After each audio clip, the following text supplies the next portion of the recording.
வெகு தூரம் கூட்டி செல்லடி, பன்னிசையில் பாடங்கள் மாற்றி சொல்லடி. கன்னி உந்தன் மனக்கூண்டில் என்னை தள்ளடி, கண்ணசைத்து அங்கேயே வைத்துக் கொள்ளடி.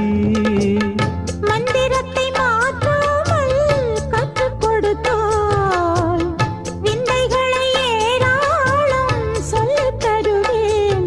உந்தன் செல்ல மொழியினிலே உள்ளம் கொள்ளையடிப்பதும் ஏன், துள்ளி துள்ளி வரும் நடையில் மனம் மெல்ல துடிப்பதும் ஏன். உன்னை காண வேண்டும் கூட வேண்டும், வாராயோ வாராயோ. கண்ணம்மா காதல் என்னும் கவிதை சொல்லடி, உன் பிள்ளை தமிழில். கண்ணம்மா காதல் என்னும் கவிதை